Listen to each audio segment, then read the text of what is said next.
लोकमन news, लोकांच्या मनाचा आवाज. निंब व अमळनेरच्या ताज्या बातम्या जाणून घेण्यासाठी. नमस्कार. आज आपल्या गावामध्ये पार पडलेल्या 7 दिवसांच्या हरिनाम सप्ताहाची अत्यंत भक्तिमय आणि उत्साहपूर्ण वातावरणात सांगता झाली. या सप्ताहाच्या समारोप प्रसंगी आजचे कीर्तनकार म्हणून भानुदास महाराज भुसावळकर उपस्थित होते. त्यांच्या कीर्तनाने संपूर्ण वातावरण भक्तिमय झाले आणि उपस्थित भाविकांना आध्यात्मिक समाधान लाभले. या 7 दिवसांच्या सप्ताहामध्ये सागर महाराज, जयेश महाराज, दिनेश महाराज आणि सुशांत महाराज यांनी गायक सेवेची सुंदर जबाबदारी पार पाडली.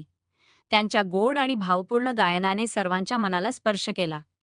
तसेच चंदू महाराज आणि हर्षल महाराज विरदेल यांनी मृदुंगावर साथ देत कार्यक्रमाची रंगत अधिकच वाढवली. खाली करण्यात आले होते. त्यांच्या उत्तम नियोजनामुळे संपूर्ण कार्यक्रम अत्यंत यशस्वी आणि संस्मरणीय ठरला.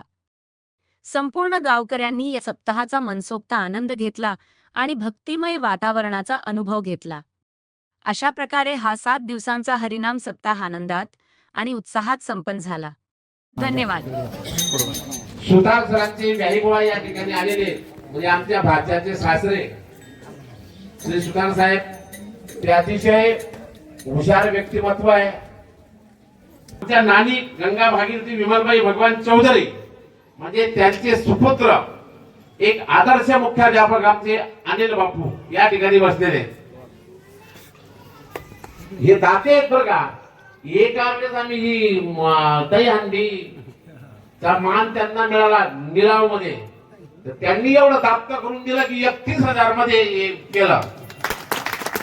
हा मला विचार करायला लागला की सर्वसाधारण माणसाला दहीहंडी काही फोडणं शक्य होणार नाही. बापू, तुमच्या स्पर्धेमध्ये आम्ही काही कोणी उतरू शकत नाही. मला आजची सेवा अनिल बापूंनी स्वीकारलेली आहे बरं का. महाराजजी इतके उदार आहेत आमचे अनिल बापू ना, ते लोकमन न्यूज चालवत आहेत आणि इतकं उत्कृष्ट लिखाण आहे. आताच मी त्यांचं आमच्या बाल मृदंगाचार्य आहे ना, याची बातमी लोकमन न्यूजची वाचली. इतका उत्कृष्ट म्हणजे साहित्य भरणा आहे बापूंचा की खूप प्रचंड असं त्यांचं वाचन आहे. मी सगळ्यांच्या समोर सांगतो की कैलासवासी भगवानांना अन्नदान खूप आवडायचं. आताही आता काही दिवसानंतर कपिलेश्वरला भोजन देतील ते 200-500 लोकांचं. हे त्यांची परंपरागत चालू आहे. त्यांच्या घरामध्ये अखंड नंदादीप चालतो. तर अनिल बापू, मी तुम्हाला विनंती करतो महाराजांच्या वतीने, महाराजांची दिंडीची वाखरीला म्हणजे ज्ञानोबा आणि तुकोबा माऊलींचा जो पालखी तळ आहे त्या ठिकाणी शेवटची पंगत असते, श्रीखंडाची पंगत असते. पण त्या पायदळ जाणाऱ्या वारकऱ्यांना भगवानांच्या पुण्य जिथून आपण गाडी घेऊन जाऊ त्या ठिकाणी ते 2-4 दिवस दिंडीमध्ये चालू असं आपल्याला करता येईल. मग काही हरकत नाही ना बापू. त्याला पुंडलिका वरदे हरी विठ्ठल श्री ज्ञानदेव तुकाराम.